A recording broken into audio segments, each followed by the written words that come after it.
आज हम आपको सच्ची घटनाओं पर आधारित टीवी शो क्राइम इंडिया की शूटिंग दिखा रहे हैं। क्राइम इंडिया के इस एपिसोड की कहानी रघुनाथ और उसके परिवार की है, जो आज से 10 साल पहले अखबारों की सुर्खियों में छाई रही। 5, 4, 3, 2, 1, एक्शन। वेलकम फ्रेंड्स, आपका स्वागत है क्राइम इंडिया के नए शो में। ये कहानी बहुत ही रोमांचक और रहस्य से भरी है। ये कहानी 10 साल पहले शुरू हुई इस बंगलो से।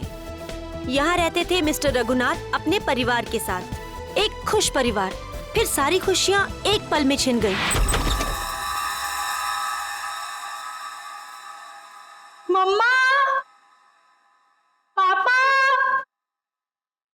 मम्मा, मम्मा, पापा। ये क्या? घर में कोई नहीं है क्या? ऐसा तो कभी नहीं होता है।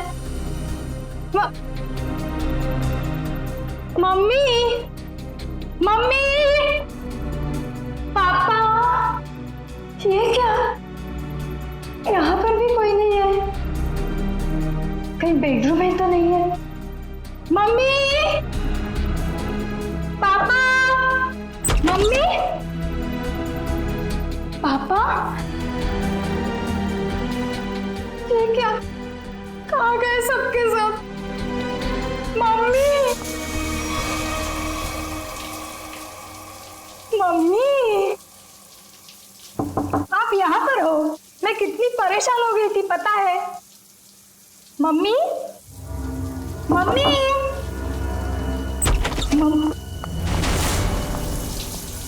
ये क्या? पानी का नल खुला छोड़ के मम्मी तो ऐसा कभी नहीं करती। मम्मी, पापा, राहुल, राहुल, राहुल, राहुल। अरे राहुल को स्कूल छोड़ने गई होगी मम्मी।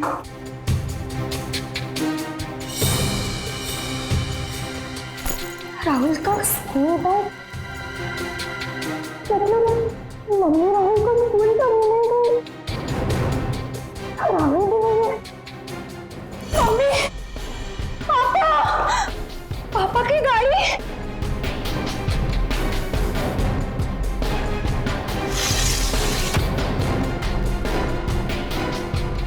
पापा की गाड़ी तो यही है। पापा तो ऐसा नहीं करते कभी। पापा। उस दिन से आज तक जूही को अपने माता पिता और भाई के बारे में कोई खबर नहीं मिली। कहाँ खो गए वो तीनों? लेकिन जूही अपनी आखिरी याद अब तक नहीं भूल पाई है। अपनी मम्मी की पिंक साड़ी और पापा के स्टाइलिश हैट को, जो उन्होंने आखिरी दिन में पहना था, वो आज तक नहीं भूल पाई है। Just stop this nonsense. आप लोग किसी को चैन से जीने देंगे या नहीं? प्लीज मैम, आप प्लीज रुकिए। Shut up. और आप मेरे घर आए कैसे? परमिशन लिए ma'am. To hell with your permission.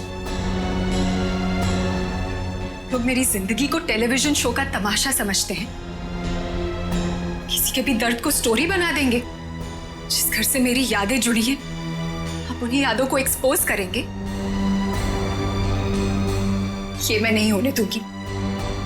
Just go from here. चाहिए। ट्रस्ट मी मैम, हम ऐसा वैसा कुछ नहीं दिखा रहे हैं, बल्कि ये तो आपके लिए अच्छा ही है कि हो सकता है कि शो के बाद आपको नए फोन कॉल्स आए कि आपके मिसिंग पेरेंट्स मिल गए हैं। प्लीज मुझे और लालच मत दो। छोड़ दो मुझे मेरे हाथ में। I said just go from here. Sir, live telecast चल रहा है, आप गलत ना समझे हमें। हम पूरे मसले को बहुत सेंसिटिवली हैंडल कर रहे हैं। सर समझाइए मैम को प्लीज।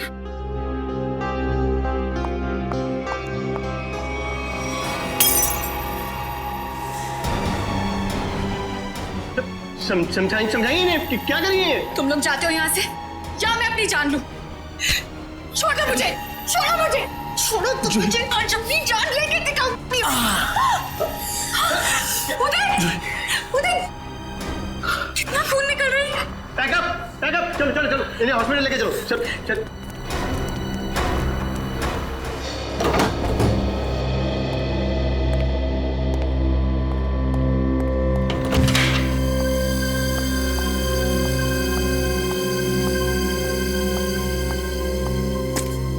तुम बैठो, मैं तुम्हारे लिए हल्दी वाला दूध लाती हूँ, थोड़ा आराम मिलेगा।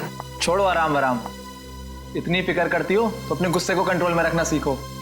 मरने मारने पर उतर आई उस वक्त। तो फिर क्या करती? वो लोग मेरे घर वालों की इज्जत के साथ खिलवाड़ कर रहे थे, मेरे जख्म को रेत रहे थे। मेरे इमोशंस को कभी समझते ही नहीं हो। ऐसा नहीं है, नहीं समझता मैं तुम्हारे इमोशंस। जूही, मैंने ही कहा था, बहुत हिम्मत वाली लड़की हो। जिस तरह से तुमने इस दुख को समेटा और जिंदगी को फिर राह पर ले आई, कोई और होता कब का टूट जाता। तुम जैसा हमसफर बहुत नसीब से मिलता है।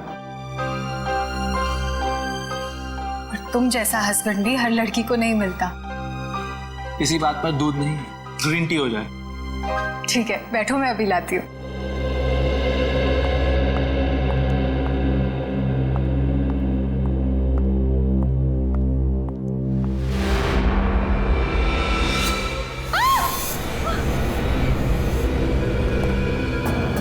क्या हुआ जूही?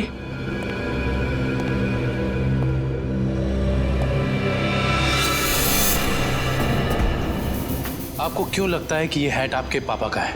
कोई निशानी, कोई पहचान? ये उनका फेवरेट हैट था। मैंने बचपन से उन्हें यही हैट पहनते देखा था। देखिए जूही जी, प्लीज बुरा मत मानिएगा, लेकिन इससे ये प्रूव नहीं होता कि ये हैट आपके पापा का है। कोई खास दूसरी पहचान, कुछ भी? उदय, इन्हें पापा के वो सारे फोटोज दिखाओ जिनमें उन्होंने यही हैट पहना था।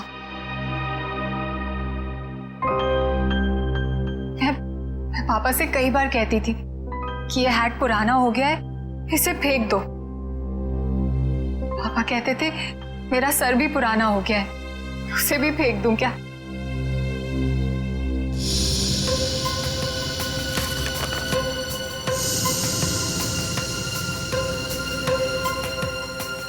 जूही जी, इसे देख के तो ये जाहिर नहीं होता कि ये हैट यही वाला है। हाँ, ये जरूर पता लगता है कि ये हैट भी इस जैसा ही है।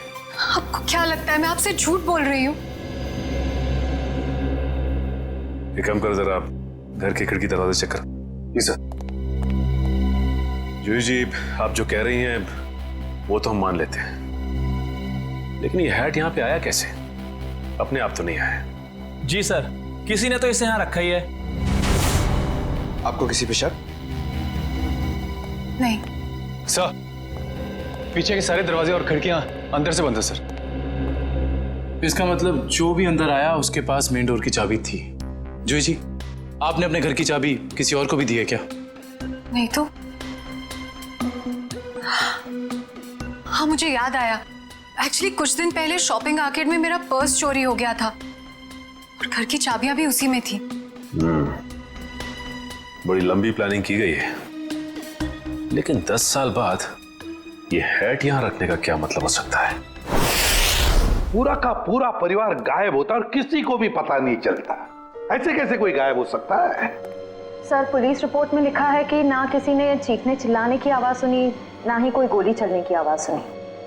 सर, जब ये हुआ तब जूही अपने ऊपर वाले बेडरूम में सो रही थी और बाकी के परिवार के लोग नीचे थे, तो अगर शोर शराबा होता तो जूही को जरूर सुनाई देता। एग्जैक्टली। अच्छा, इस वॉचमैन का क्या कहना है?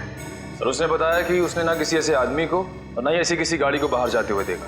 सर, यहाँ तक कि उसने रघुनाथ जी की फैमिली को भी उस घर से बाहर जाते हुए नहीं देखा। सर, रिपोर्ट में ये भी लिखा है कि घर में जबरदस्ती अंदर आने का कोई निशान भी नहीं मिला था। सर, एक बात समझ में नहीं आ रहा, जब घर के सारे लोग गायब है तो ये जूही कैसे बच गई? वही तो, जूही को क्यों छोड़ा है? सर, हो सकता है उसे जानबूझकर किडनैप नहीं किया गया, ये भी कोई साजिश हो। अच्छा, उस हैट पर से कोई उंगलियों के निशान मिले? हाँ सर, उस हैट पे 5 लोगों की उंगलियों के निशान मिले हैं। 2 तो जूही और उसके हस्बैंड के हैं, बाकी के मैच नहीं हुए हैं। जूही और उसके पति की उंगलियों के निशान। हो सकता है 10 साल बाद जब अपने पिता की हैट देखी तो दोनों ने उठाई होगी। सर, अखबार की एक कटिंग में लिखा था कि रघुनाथ जी के एक भाई हैं, हिमांशु, जिनसे उनकी ज्यादा बनती नहीं थी। दोनों भाइयों में प्रॉपर्टी को लेकर कोई झगड़ा चल रहा था। और बाद में हिमांशु ने जूही से कुछ पुराने इन्वेस्टमेंट्स लौटाने के लिए कहा था सर। दया, इस हिमांशु के बारे में पता लगाना पड़ेगा। सर, एक और बात पता चली है। क्या? सर, जब हम इस केस के फाइल्स लेने गए तो वहां से पता चला कि ये फाइल्स इंस्पेक्टर विजय भी 2-3 दिन पहले लेकर गए थे। इंस्पेक्टर विजय? दया, इंस्पेक्टर विजय तो रिटायर हो चुका है और फिर भी उसे इस केस में दिलचस्पी क्यों? रिटायरमेंट के बाद में तो केस छोड़ देना पड़ता है। नहीं नहीं नहीं नहीं, ये नहीं हो सकता। या तो रघुनाथ जी का केस सॉल्व होगा या तो रिटायर्ड इंस्पेक्टर विजय डिसॉल्व होगा। ये मेरी भी जिद है। और रंजीत, मैं बहुत नजदीक पहुंच गया हूं। किसी भी दिन कमिश्नर के पास पहुंच सकता हूं। सर्विस के दौरान 99 केस और रिटायरमेंट के बाद ये पहला केस, यानी हो गए पूरे 100। रंजीत, मैं बाद में फोन करता हूं। मैं देख के आता हूं क्या गिरा है।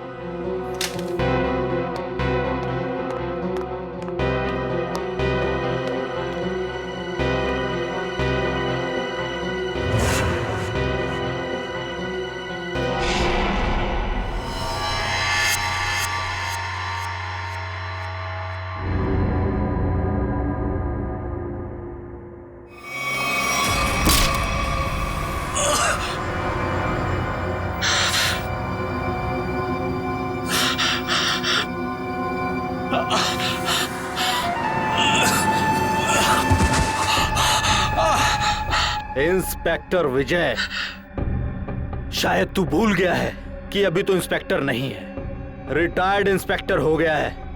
बस अब तेरी कहानी खत्म।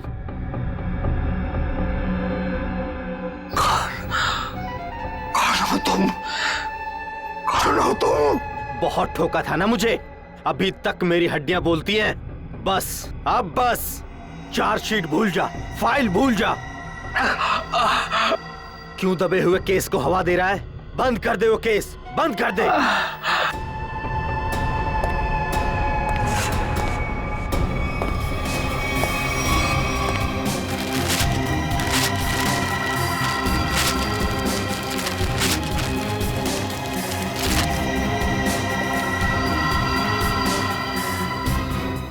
रघुनाथ भाई साहब को गुजरे तो तकरीबन 10 साल हो गए और अब तो सिर्फ उनकी यादें हैं। हम जानते हैं जो भी हुआ, लेकिन उनके केस के बारे में कुछ नई बातें सामने आई हैं, तो सोचा क्यों ना आपसे ही पूछ लें। नई बातें आप लोगों को पता चली है और आप पूछना मुझसे चाहते हैं? आप कुछ टेंशन में लग रहे हैं। मैं टेंशन में नहीं तो। दरअसल भाई साहब को गुजरे इतने साल हो गए और आज आप लोग आए भाई साहब के बारे में इंक्वायरी करने के लिए। चलिए, उनके बारे में नहीं तो आप ही के बारे में बात कर लेते हैं।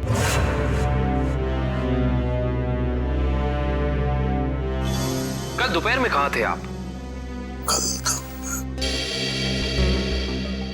ऑफिस में था। ऑफिस? रियली? इसमें हैरान होने वाली क्या बात है? आप कल 12 से 3 बजे तक ऑफिस में ही थे। एक्चुअली मैं लंच आवर्स में घर आता हूँ 2-3 घंटा रेस्ट करने के लिए। आपके घर का एड्रेस 54 गुलमोहर रोड है ना? जी नहीं। लेकिन आपकी कार कल उस वक्त उसी बंगले के सामने खड़ी थी। मेरी याददाश्त। दरअसल मैं सठियाने लगा हूं। मैं कल रुक गया था एक दोस्त के यहाँ, वो भी वहीं गुलमोहर में ही रहते हैं। मिस्टर हिमांशु जी, झूठ बोल रहे हैं आप। वहां पे आपका कोई दोस्त नहीं, बल्कि आपकी भतीजी जूही रहती है, समझे आप? इसलिए झूठ बोल के कोई फायदा नहीं है। हम जानते हैं कि आप जूही से मिलने गए थे उसके घर। हाँ, मुझे उससे कुछ काम था। काम था इन्हें? हाँ, फिर आप उससे मिले क्यों नहीं? बल्कि आप तो छिपते छिपाते उसके घर गए उसके किचन के प्लेटफॉर्म पे उसके पिता रघुनाथ जी की हैट रखी और बड़े आराम से वहां से निकल गए। क्यों? हैट? कौन सा हैट? मिस्टर हिमांशु, आपको लगता है कि आप ऐसी गोल गोल बातें करके सीआईडी से बच सकते हैं?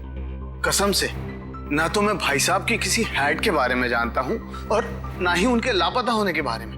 हिमांशु जी, ये क्या है?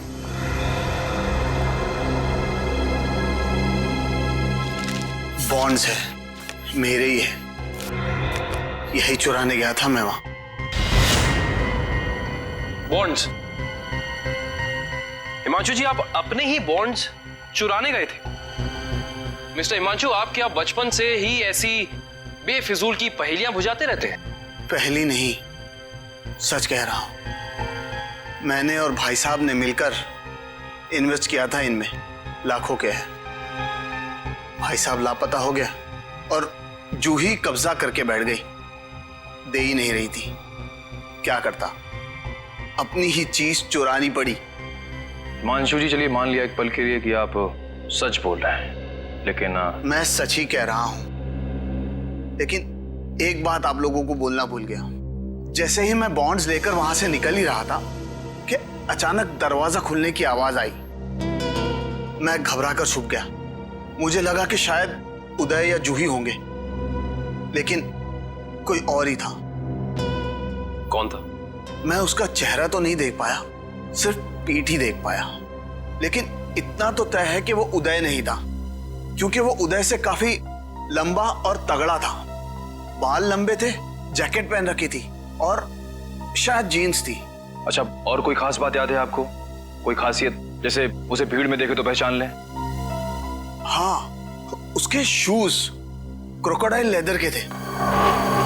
Crocodile leather?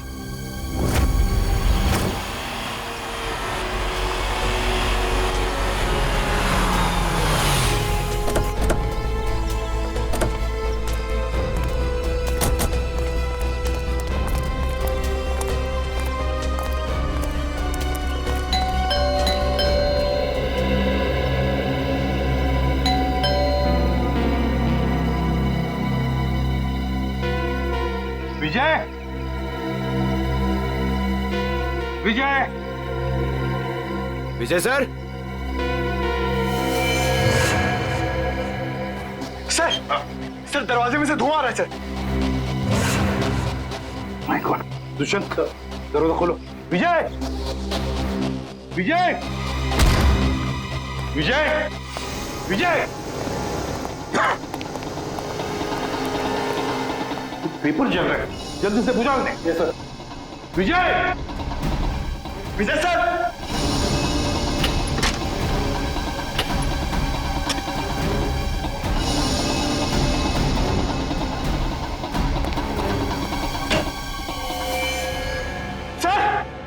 सर जल्दी आइए। क्या हुआ Pankaj? Oh my god, Vijay,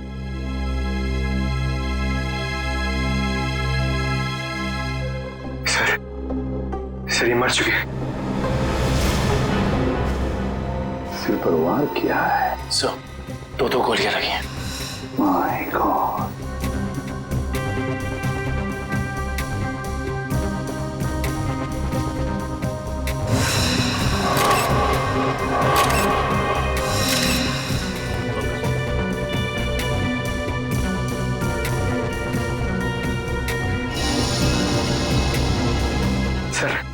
sir ये कैसे हो सकता है सर?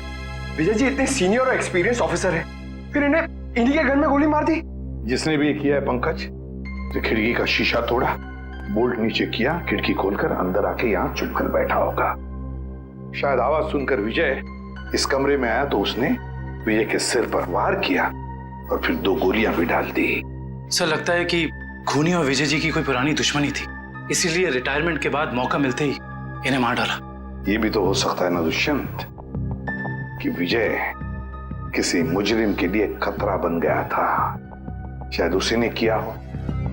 ढूंढो इस कमरे को अच्छी तरह, एक एक कोना छानो और पंकज, कुछ ना कुछ तो मिलना चाहिए, ढूंढो अच्छी तरह से।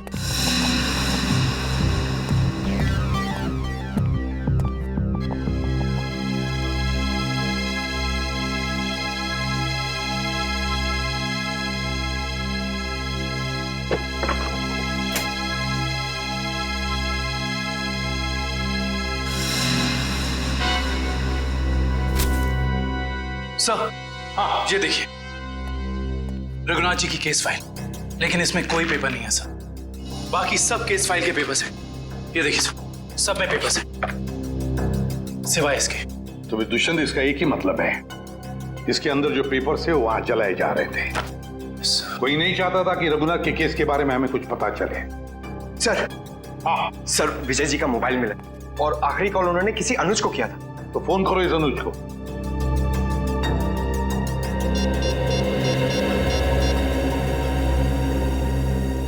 हेलो, अनुज कुल्फी वाले? अरे यार, मैंने 10 कार्टन मलाई कुल्फी बोली थी, क्या हुआ? अभी तक भिजवाई क्यों नहीं? क्या कुल्फी वाले नहीं हो? तो फिर कौन हो तुम? मॉडल? मॉडल है? मॉडल अनुज? मॉडल और पुलिस वाले का क्या कनेक्शन हो सकता है?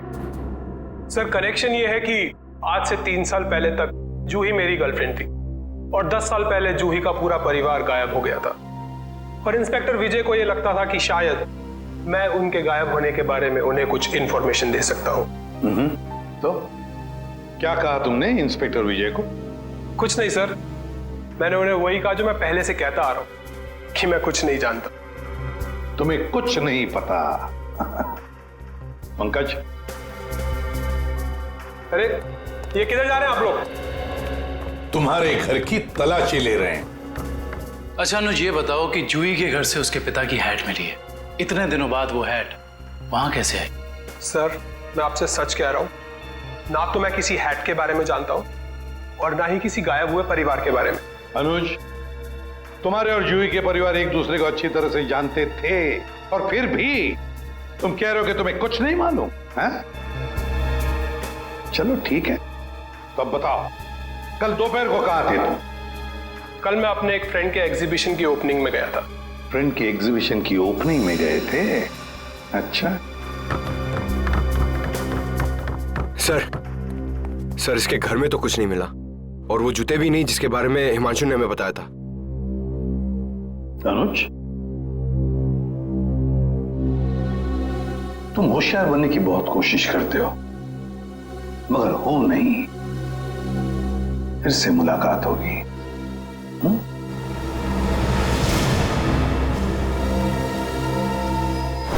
तो समझ में नहीं आ रहा ये आदमी चाहता क्या है। जो एक तरफ वो जूही के घर में हैट रखता है और दूसरी तरफ विजय को मारकर केस के फाइल्स, पेपर्स और फोटोज मिटा देता है।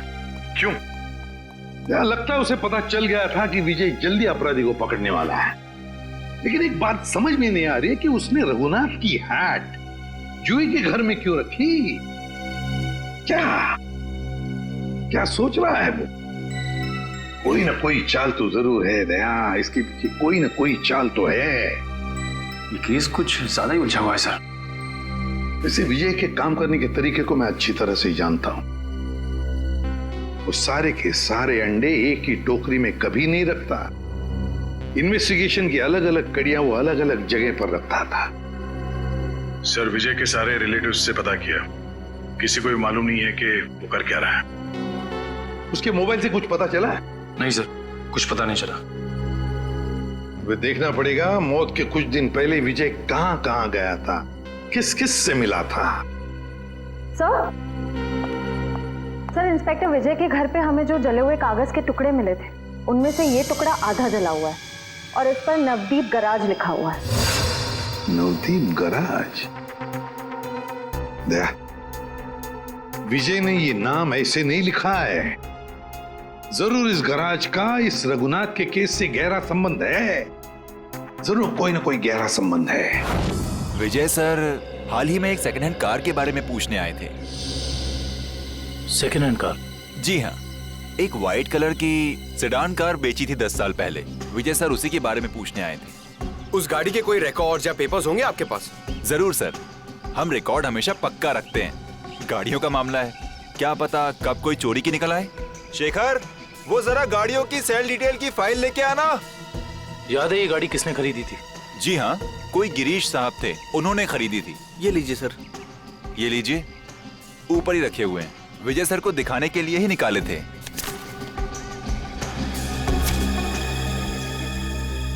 ये देखो, ये कार 14 अप्रैल 2004 को बेची गई थी। रघुनाथ जी के गायब होने के ठीक 2 दिन पहले सर। राइट। इसका मतलब है कि इस कार को रघुनाथ जी फैमिली के गायब होने के बीच कोई ना कोई ताल्लुक जरूर है। मतलब सर, विजय जी ने गाड़ी तक पहुंचने का जो रास्ता चुना है वो जरूर रघुनाथ जी तक जाता होगा। एक काम करते हैं, पहले तो आरटीओ से ये पता करते हैं कि ऐसी किसी कार का रजिस्ट्रेशन हुआ था या नहीं, और विजय जी के मोबाइल पोजीशनिंग रिकॉर्ड से ये पता करते हैं कि पिछले दिनों वो कहाँ गया था। हो सकता है इस केस को सॉल्व करने में हमें कोई मदद मिल जाए। सर, ये लैटिट्यूड 345 नॉर्थ और 213 ईस्ट है। सर, एग्जैक्ट वही लोकेशन है जो विजय जी के मोबाइल फोन में स्टोर है। सर, विजय जी इस जंगल में यहाँ आए थे, लेकिन उन्हें यहाँ मिल के सकता था। करण वो जरूर इस केस से जुड़े हुए कुछ सबूत ढूंढने के लिए यहाँ आया। ये भी तो हो सकता है कि वो उस सफेद गाड़ी के पीछे आया हो। लेकिन सर, ये जंगल बहुत दूर तक फैला हुआ है, कई किलोमीटर तक। ऐसे में इस जंगल की कॉम्बिंग कर पाना थोड़ा मुश्किल होगा सर। हाँ, मुश्किल हो सकता है, मगर नामुमकिन भी तो नहीं। दिव्या, ये कितना एरिया छान मारा था उसने? सर, यहाँ से 200 मीटर के घेरे में। 200 मीटर? बस तो फैल जाओ चारों तरफ।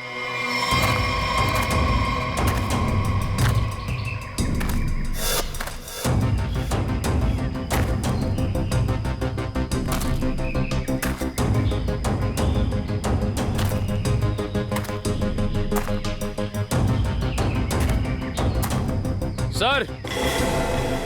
हाँ हाँ निखिल। सर। हाँ, ये देखिए सर।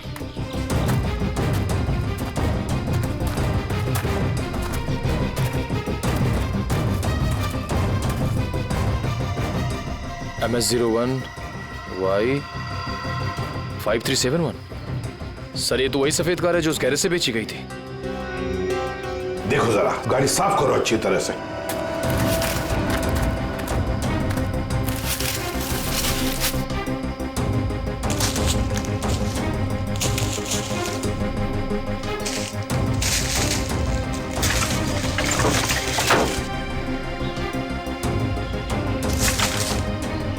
साफ करो, अच्छी तरह से साफ करो।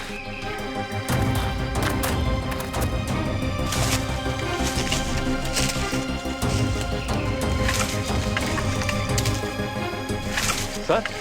हाँ सर, ये गाड़ी इतनी ऊपर खाई से नीचे गिरी कैसे होगी? एक्सीडेंट हुआ होगा। मगर सर, अगर जूही का परिवार इस गाड़ी में था तो इस गाड़ी में कुछ तो होना चाहिए, कंकाल वगैरह। पूरी गाड़ी खाली है सर। सर, 10 साल हो गए, कीड़े सब खा गए होंगे अंदर। हाँ, मगर केविन कुछ तो मिलता, कुछ तो मिलता है ना। एक काम करो, एक गाड़ी के अंदर जितनी भी धूल मिट्टी है सब इकट्ठा करो। करण, जाकर वैक्यूम क्लीनर लेके आ। सर, ऐसा भी तो हो सकता है कि वो लोग कभी गाड़ी में थे ही नहीं। केविन, ये भी तो हो सकता है कि गाड़ी के अंदर जितने भी परिवार वाले थे उनकी लाशों को कहीं और फेंक दिया और गाड़ी को यहाँ खाई में लाकर नीचे ढकेल दिया।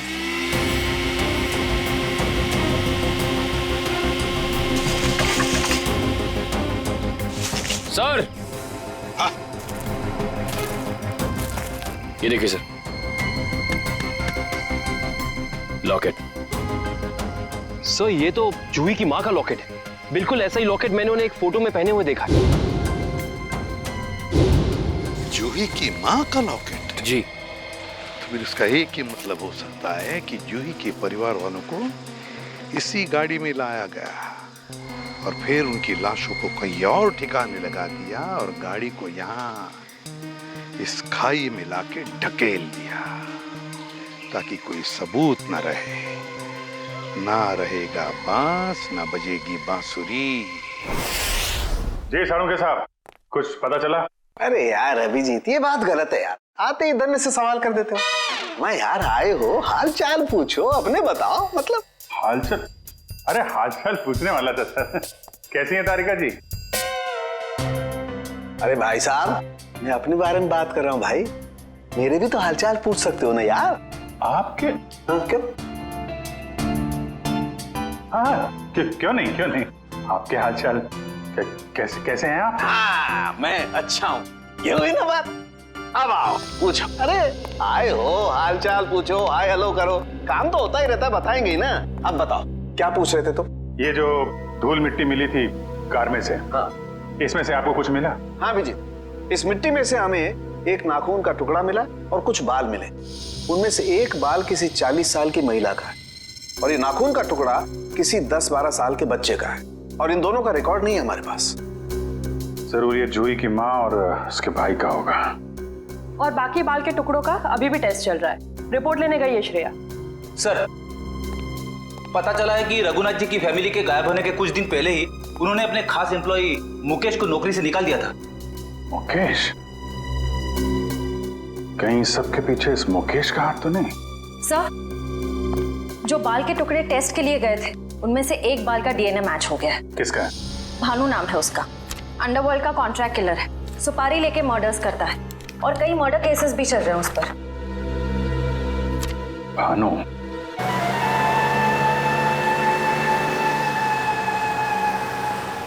मुकेश, तुम्हें पूरा यकीन है ये बाइक वाला आदमी भानु ही है? हाँ सर, सिग्नल तो यही बता रहा है। हाँ।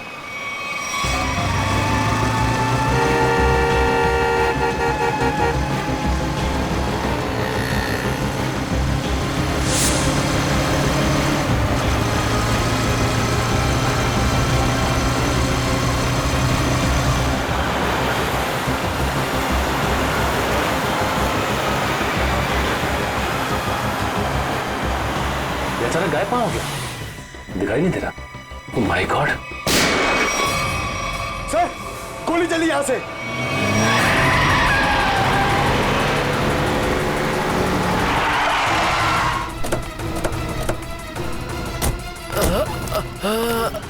बताओ भानु, कैसे हुआ ये सब?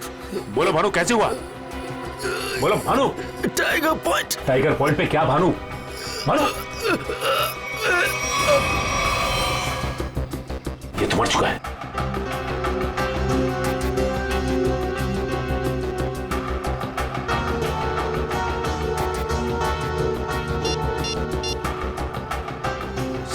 सर इसके मोबाइल में एक अनआइडेंटिफाइड नंबर से मैसेज आया था। एक मिनट।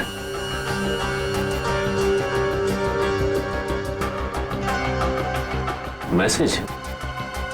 एक काम करो, पता लगाओ कि ये नंबर है किसका।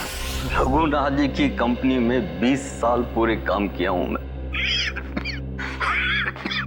फ्लोर मैनेजर था, प्रोडक्शन, लेबर सब मैं ही संभालता था। तो तुम्हें नौकरी से क्यों निकाल दिया मुकेश? जी सच तो ये है कि दोनों पार्टनर्स में यानी कि कुमार साहब और रघुनाथ जी के रिश्तों में दरार आ गई थी। दरार? इस दरार की वजह क्या थी? जी वो कुमार साहब को लगा कि रघुनाथ जी उनके साथ कुछ धोखा कर रहे हैं चोरी छिपे कुछ डीलिंग्स भी कर लेते हैं, और इसलिए कुमार ने तुम्हें रघुनाथ पर नजर रखने के लिए कहा। जी हाँ, मैं रघुनाथ जी की हर खबर कुमार साहब को देता था। वो किससे मिलते हैं, क्या डील करते हैं, क्या लेन देन है, सब। और जब रघुनाथ ने तुम्हें पकड़ लिया ये सब करते हुए, तो उन्होंने तुम्हें काम से निकाल दिया। जी हाँ। और उसके ठीक 1 साल बाद में कुमार जी और रघुनाथ जी ने अपनी पार्टनरशिप खत्म कर दी। जी हाँ, ये तो होना ही था। अच्छा, वैसे इंस्पेक्टर विजय क्या जानना चाहते थे तुमसे? जी वो कुमार साहब के एक्सीडेंट के बारे में पूछने आए थे, जिनमें उनकी बच्ची और बीवी भी चली गई थी। और इंस्पेक्टर विजय को ऐसे लगता था कि ये एक्सीडेंट नहीं बल्कि एक मर्डर है। और जब पार्टनरशिप रही नहीं तो मर्डर की भी बात नहीं आती? जी दोनों पार्टनर अलग भी इस तरह हुए जैसे रजामंदी नहीं थी और फिर दोनों एक ही बिजनेस में कंपटीशन करने लगे, और वो भी इस तरह की जैसे एक दूसरे को बर्बाद कर देंगे। और हाँ, कुमार साहब की मौत के बाद सबसे ज्यादा तरक्की और फायदा रघुनाथ सेठ को हुआ। कुमार की मौत का सबसे ज्यादा फायदा हुआ रघुनाथ को। सबसे ज्यादा फायदा। इस कुमार फैमिली के एक्सीडेंट के सारे डिटेल्स निकालो, देखे तो सही कि क्या ये वाकई एक्सीडेंट था या फिर। सर, आपको क्या लगता है कुमार की फैमिली की मौत के पीछे क्या रघुनाथ का हाथ था? कविन, रघुनाथ को बिजनेस में कुमार से फायदा हुआ, इसका मतलब ये नहीं कि रघुनाथ ने कुमार को मारा होगा। Okay, thank you so much. लेकिन क्या पता चला एक्सीडेंट के बारे में? सर, मिस्टर कुमार हर रोज की तरह ऑफिस से घर पहुंचे। घर से वो लोग एक रिसोर्ट के लिए निकले। उनकी पत्नी ने एक सरप्राइज वेकेशन प्लान किया था, क्योंकि अगले दिन मिस्टर कुमार का बर्थडे था। वो लोग उसी रिसोर्ट में बर्थडे सेलिब्रेट करने वाले थे। जब ये जा रहे थे, इनका बच्चा भी इनके साथ में था और उसी दौरान ये एक्सीडेंट हुआ। किस्मत भी अजीब खेल खेलती है। जहाँ एक पल खुशियाँ थीं, अगले ही पल मातम छा गया। सर, लेकिन ये एक्सीडेंट हुआ कैसे होगा? गाड़ी का अचानक ब्रेक फेल हो गया। मिस्टर कुमार की गाड़ी की स्पीड बहुत तेज थी। वो गाड़ी को काबू में नहीं कर पाए और गाड़ी लुढ़कते लुढ़कते खाई में जा गिरी। कार के ब्रेक्स अचानक फेल हो गए। अचानक, बड़ी अजीब बात है। सर, गाड़ी बिल्कुल नहीं थी। मिस्टर कुमार ने एक हफ्ते पहले ही वो गाड़ी खरीदी थी, तो ब्रेक फेल होने का सवाल ही पैदा नहीं होता सर। वही तो सर, ऐसा भी तो हो सकता है कि कुमार की ही फैमिली के किसी मेंबर ने रघुनाथ की फैमिली से बदला लेने के लिए ये सब किया हो। कुमार परिवार की मौत के 20 साल बाद कौन बदला लेना चाहता है?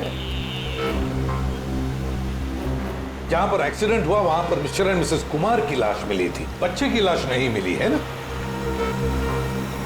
एक मिनट। क्या हुआ सर? गाड़ी घुमा लो। काबिन, पता चल गया ये खूनी कौन है।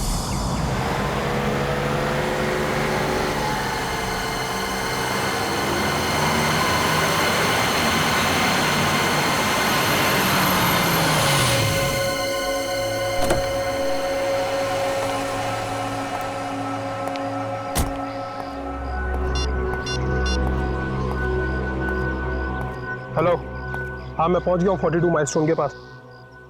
अब क्या करना है? क्या पुल के नीचे 42 माइलस्टोन की तरफ? अच्छा ठीक है।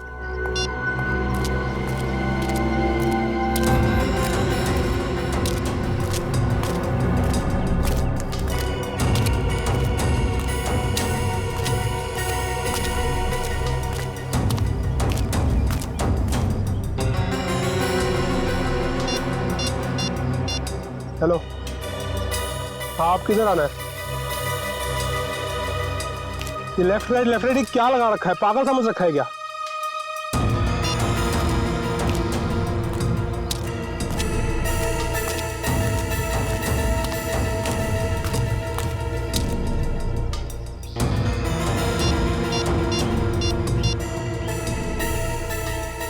हेलो, मुझे क्या पागल समझा है क्या?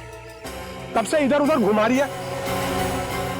चुपचाप सामने आ जा, नहीं तो मैं वापस चला जाऊंगा।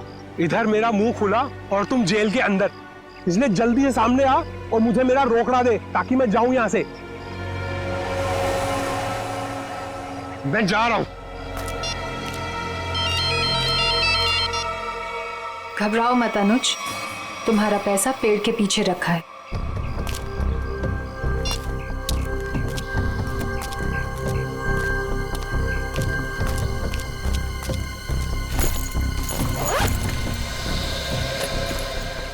वाह रे वाह, क्या तकदीर है मेरी।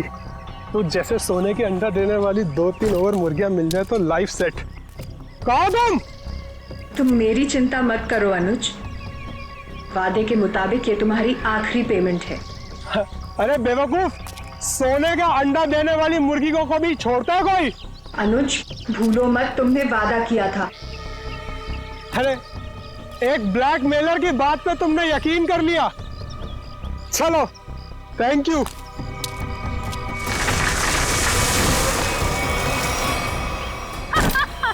ये क्या कर रहे हो जोई तुम?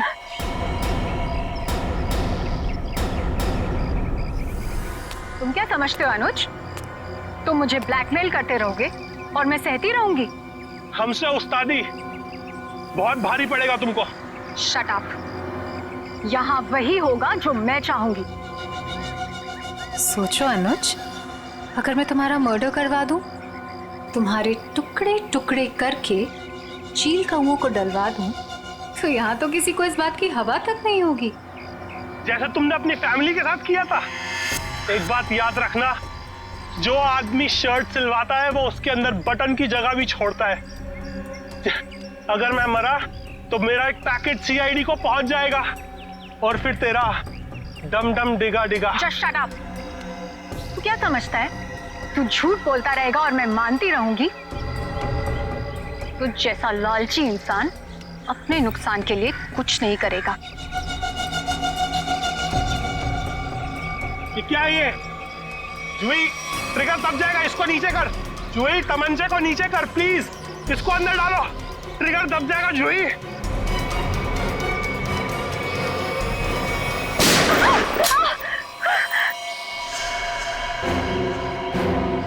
सीपी सर, आप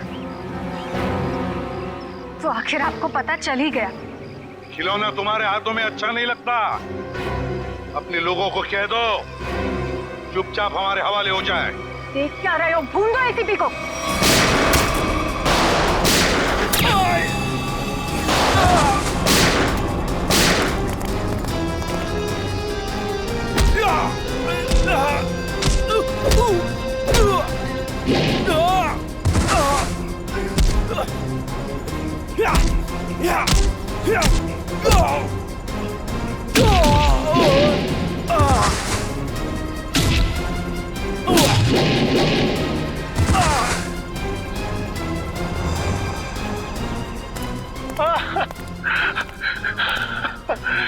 नहीं सर, मैं छोटा मोटा ब्लैकमेल हूँ सर।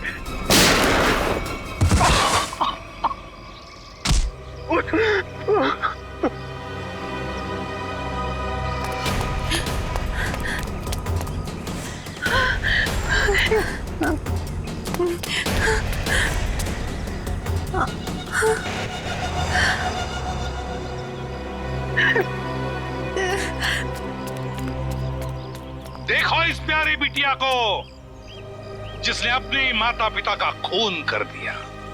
बताओ क्यों मारा तुमने अपनी माता पिता को? वो मेरे माता पिता नहीं थे, उन्होंने सिर्फ मुझे गोद लिया था। मेरे असली पापा मिस्टर कुमार थे, जिनकी मौत एक कार एक्सीडेंट में हुई, और वो एक्सीडेंट रघुनाथ ने करवाया था। और अपनी माता पिता की मौत का बदला लेने के लिए तुमने रघुनाथ और उसकी बीवी को मारने का प्लान बनाया, और उसके लिए तुमने भानु को पैसे भी दिए, है ना? हाँ, और भानु ने उस काम को पूरा अंजाम दिया। उसके बाद तुमने भानु के हाथों विजय जी को मरवा दिया, और फिर भानु को भी अपने रास्ते से हटा दिया। हाँ, क्योंकि मैं अपने खिलाफ कोई सबूत नहीं छोड़ना चाहती थी। तो सारे इल्जाम अनुज पर आ जाए, है ना? और अनुज, तुम जूही के घर पे रघुनाथ जी की हैट रख के तुमने एक बंद केस को खोल दिया। चोर चोर मौसेरे भाई, वाह रे वाह। लेकिन एक बात याद रखना, मुजरिम चाहे कितना भी चालाक हो, उसका आखिरी ठिकाना तो जेल की चार दीवारी में भी होता है। अब जेल की सलाखों के पीछे सड़ते बैठना फांसी का ऑर्डर आने तक